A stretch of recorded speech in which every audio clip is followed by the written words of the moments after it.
So, Kirk, how's the food? It's not bad, John. I got the salad and a slice of pizza. It's a little greasy. Yeah, I had the greasy pizza too.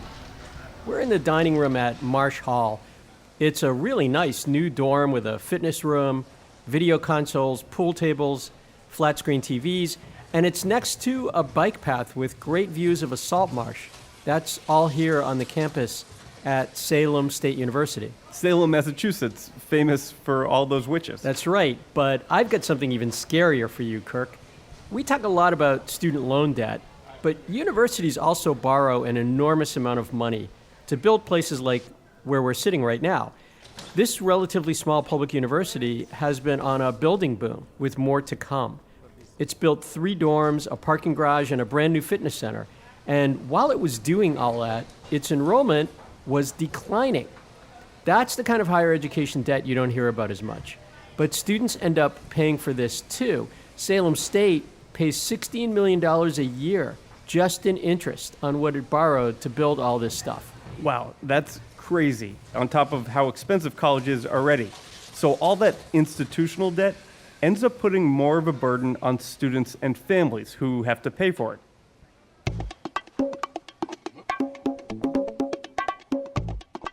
This is College Uncovered from GBH News and the Hechinger Report, a podcast pulling back the ivy to reveal how colleges really work. I'm Kirk Carapezza with GBH. And I'm John Marcus at the Hechinger Report. Colleges don't want you to know how they operate, so GBH, in collaboration with the Hechinger Report, is here to show you. Today on the show, red ink. So, universities and colleges nationwide have kind of an edifice complex. Even though the number of students continues to go down, they keep building and building. And to do that, they're borrowing tens of billions of dollars a year. The cost of paying that money back adds to the already high price of college. Here at Salem State, students pay more than $3,300 per year per student to service the university's debt through dorm charges and other fees. We got that number from a faculty task force that's been critical of the process. We talked to the university, too. It doesn't dispute the number, but it says that students asked for these new facilities and that it's constantly restructuring the debt to save money. Students walking around the campus say they weren't aware that part of what they're paying goes to pay off the university's debt. No, I was not. Greg O'Connor is a freshman and a member of the Student Government Association. Students aren't really satisfied here with the dining, so the fact that they took out that much money to build the dorm halls and dining's still a student concern, that's really wild to me. I didn't know that. Mackenzie Traynor was surprised to hear about this too. Well, a little. My mom pays for me to be here. I love my mom a lot, so my dorm's disgusting, dude. There's a lot of money going into dorms that are not. Why is it disgusting? Just different issues, like my shower for some reason just gets dirty very easily. The rust is disgusting. Is it one of these new dorms? It's actually, yeah, Charlotte Fortin Hall. I do love this school, but I'm recently having financial aid issues. I think it's interesting to find out some of the things about where funding's going and where the money's going. It's pretty quiet on the campus, except between classes when students start crisscrossing the quad. Nearly all the students on this campus, 95% of them, qualify for financial aid. And those new dorms aren't helping the half who commute. Brendan Sheehan is a junior majoring in business and music. He runs a landscaping company with his brothers to help pay for the cost of going here. Yeah, I just got off work. What's the music for? What are you planning to do? Not a solid plan yet, but I just love music, so I've always stuck with that. Favorite band? Favorite band? Oof, so many to choose from, but I got to go with the Red Hot Chili Peppers. All right, nice, good choice. Definitely. All right. New dorms are nice, but Sheehan said he'd be just as happy paying less for college and roughing it a little. I could honestly, personally handle, a 5 foot by 10 foot, I'd be okay with living like that. I assume other people might think otherwise, but personally, I just, I know that avoiding debt as much as possible is the goal. But not necessarily for colleges and universities. And it isn't only here at Salem State.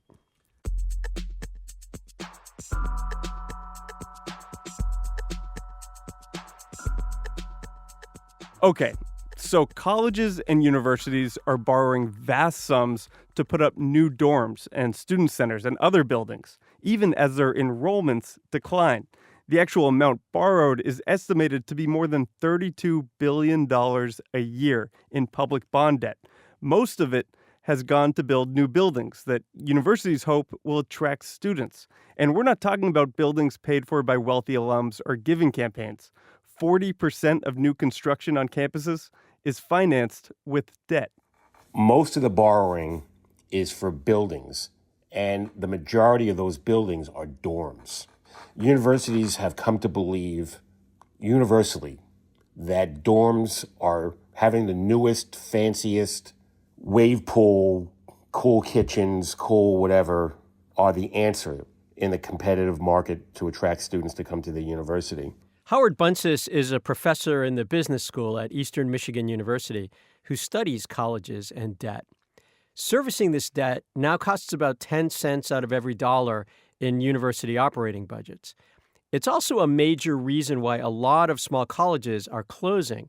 We talked in episode 4 about the large number of colleges closing these days. Many of them have more debt than assets. Ohio Valley University had $18 million in assets, but $30 million worth of liabilities when it shut down. The College of New Rochelle had $77 million worth of assets and $87 million in liabilities. I could go on and on. Cazenovia College in New York, Iowa Wesleyan, Birmingham Southern Alabama, you get the idea. I asked Howard Buncis, what kind of colleges are doing this? Whether we're talking about a flagship public, a regional public, very wealthy private, there's all, that goes across the spectrum of universities. So most of this is for dorms. They figure that the proceeds they're going to get, the revenue they're going to generate from these dorms is going to more than cover it. And in addition, up until a year ago, interest rates in our country were very, very low. So they figure, you know what? It's almost like free money. 3%, 2%. So there was a lot of borrowing around the country by universities, no doubt. And a lot of it was for dorms, but a lot of it was generated by the low interest rates. Now, interest rates are not so low anymore. Let's be clear, though, just like people who have a mortgage, a lot of colleges can handle the debt, right? Well, let's start at the top. Flagship public universities. They have absolutely no trouble borrowing money and paying it back. They have tuition coming in. They have grants and contracts from all the research they do. They have state appropriations. They have a lot of people donating money. They have such a wonderfully diverse revenue source. They're not going to have any trouble. Okay, but what about other schools like Eastern Michigan? You come to a place like I teach, a regional public university, well, the grants and contracts aren't that great. There's not that much money coming in from gifts. So they're relying on tuition revenue and the state appropriation. So it's a little more problematic. Should prospective students be wary about going to small, tuition-dependent private colleges that have a lot of debt? If a small private university is borrowing a lot of money, and they have one revenue source, that I think is, can I use the word problematical? Is that a fair word? I would be very wary of a private university that gets more than 80% of its revenue from tuition only and is borrowing a lot of money. So how do you tell if the college you're considering has too much debt? One of my pet peeves in transparency, I think every university that takes any federal money, including a private university that gets federal money for student loans, should put their audited statements on their website for people to see. Because remember with debt, it's not like you have to write a check. Like if you borrow $200,000 on your mortgage, you don't have to write a $200,000 check tomorrow. You have to write a monthly check. And so that's why looking at the total cash to investments, that ratio should be above 1. That sounds complicated, but you're saying that if there's a problem, it's going to stick out, right? So I looked at Alderson College in West Virginia, which went under basically. They had cash and investments of $6 million and debt of $28 million. And they had negative cash flows. So that's troubling. Yeah, you're talking about Alderson Broaddus University, which closed last year just a few days before the start of the school year.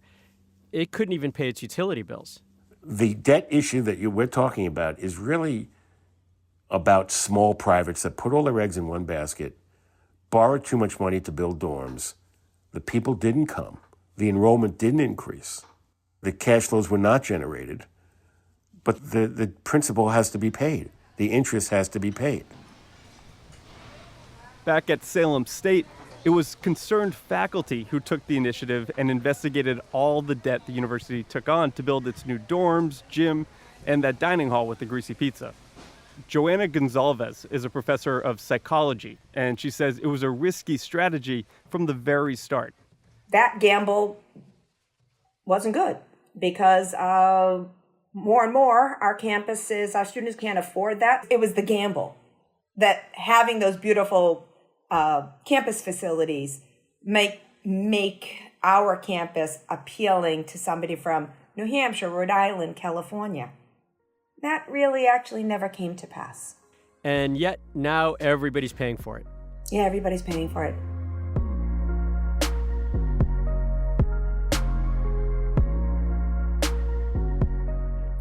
So we've been talking about shiny new buildings and how colleges borrow to pay for them.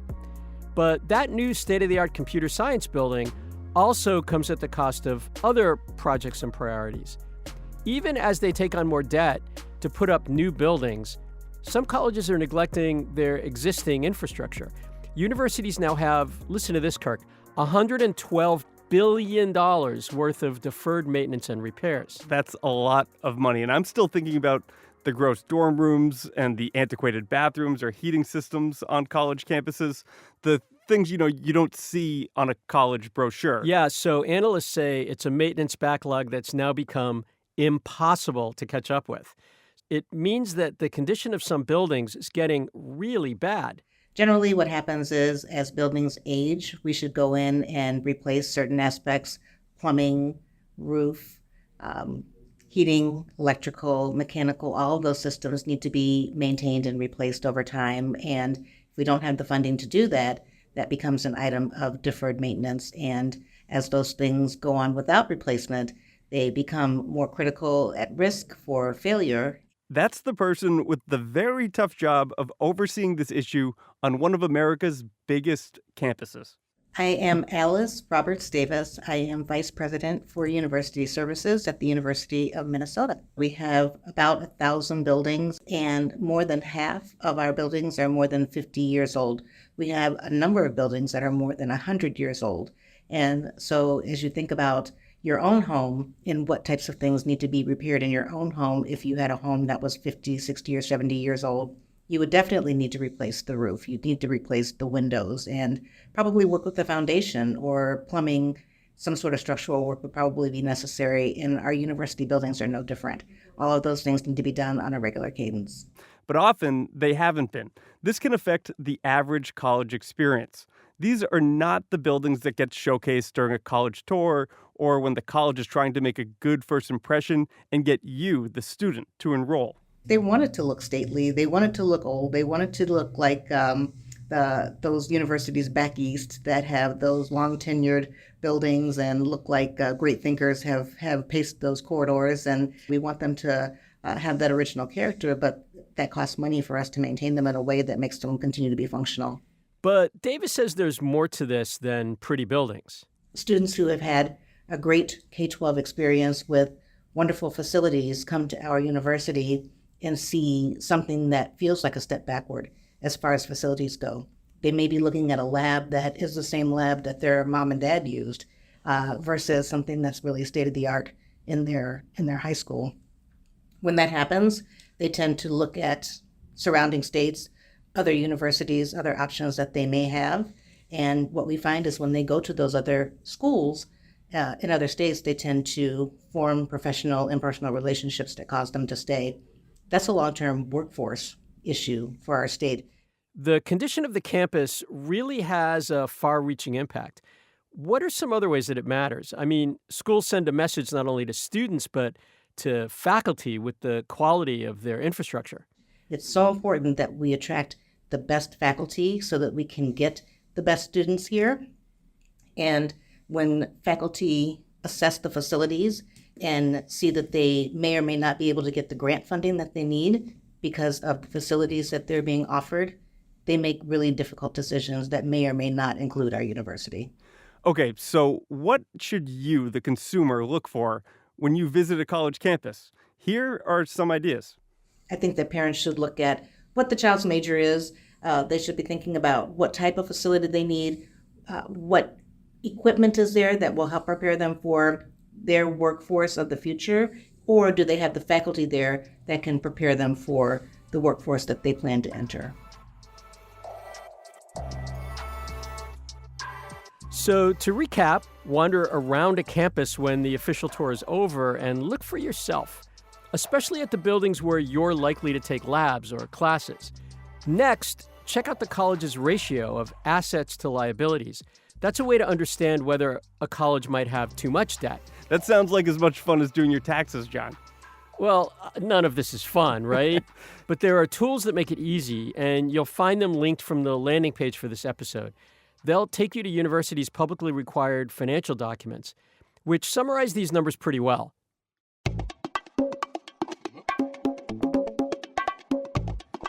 This is College Uncovered. I'm Kirk Carapezza from GBH. And I'm John Marcus from the Hechinger Report. Be sure to keep listening to future episodes to hear more about what colleges and universities don't teach you.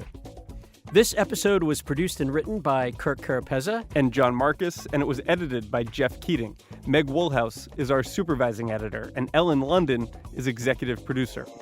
Mixing and sound design by David Goodman and Gary Mott. We had production assistance from Diane Adame. Theme song and original music by Left Roman out of MIT. May Lay is our project manager, and head of GBH podcasts is Devin Maverick Robbins. College Uncovered is a production of GBH News and the Hechinger Report, and distributed by PRX. It's made possible by Lumina Foundation. Thanks so much for listening.